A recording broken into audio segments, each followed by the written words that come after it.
Good evening, everybody, and thank you very much for giving me an opportunity to present to you this evening. Ladies and gentlemen, democracy, human rights, and basic freedoms are the key pillars of the successful and humane society. I was the chairman of the Foreign Affairs Committee in the Finnish Parliament between 2011 to 2015.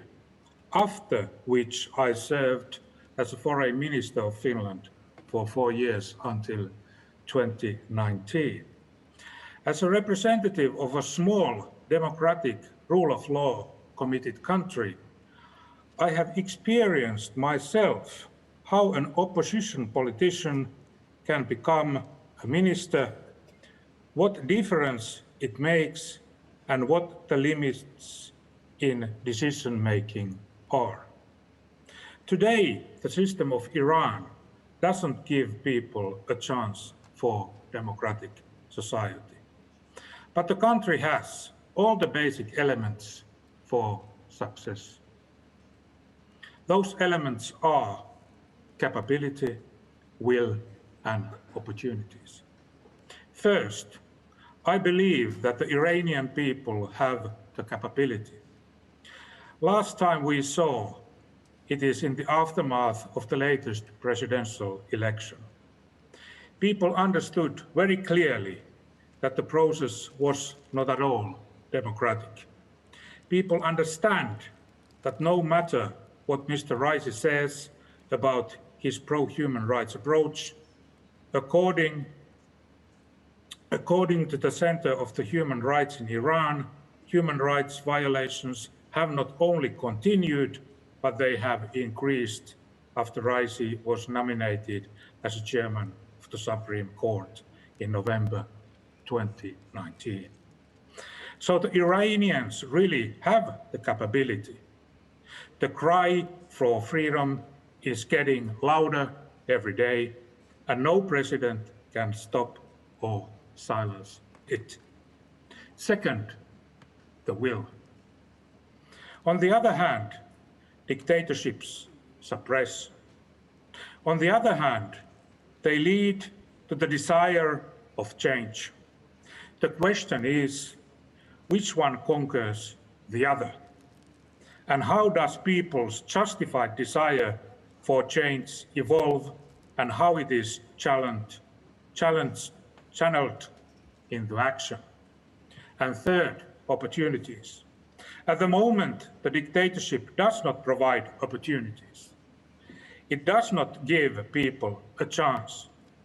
To achieve a chance, both Iranians' own work and the pressure for democracy from the international community are needed and fundamental.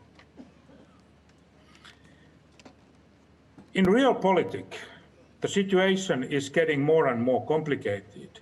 So the dictators are clinging to each other. They fear all kinds of revolutions.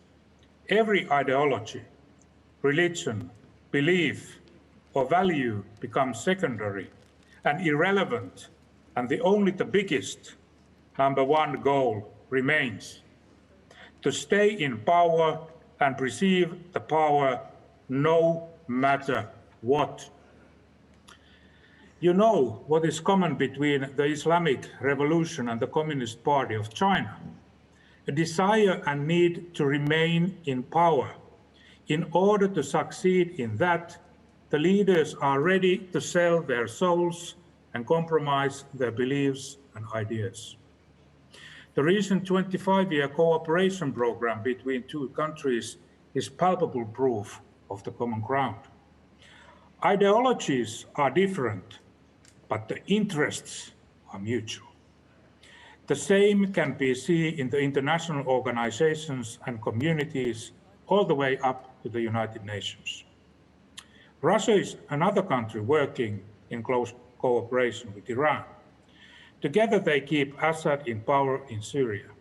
They have mutual interests and share the same kind of mentality, and in order to avoid official direct involvement in crises, they support proxy groups in different parts of the Middle East or wherever their shared interests are found.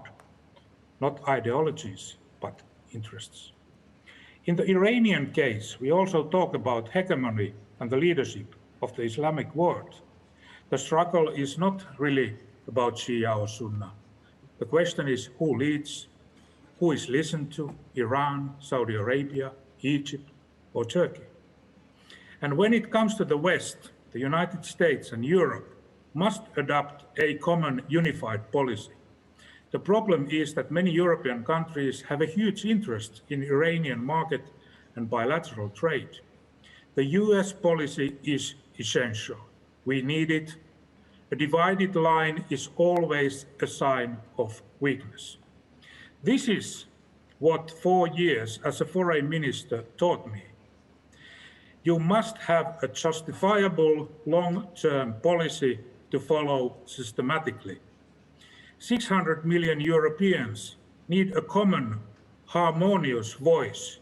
Human rights must be protected and promoted both home and abroad. That makes an impact. Communication is also pivotal, and it must be true.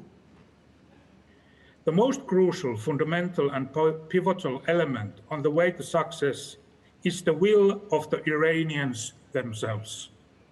That cannot be imported. Iranian people need friends and supporters, but the key ingredient for sustainable change can only stem from the Iranians themselves. I trust in you. As we can conclude today, the current situation in Iran seems problematic, pessimistic, and worrisome. There are plenty of reasons to be worried. For example, the United Nations supervisors have stated that the Iranian Christians are suffering from systematic persecution. Just before this conference, I learned that a couple of weeks ago, 3 Christian converts were sentenced to the prison for 5 years in Iran. It is expected that the situation will just get worse under Raisi regime. Despite all this, however, there is a big reason for hope as well. For hope.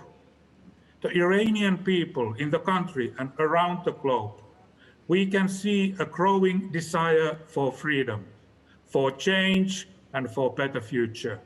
I am really happy and honored to address this audience today. Here, the hope seems to become something more tangible. Thank you very much.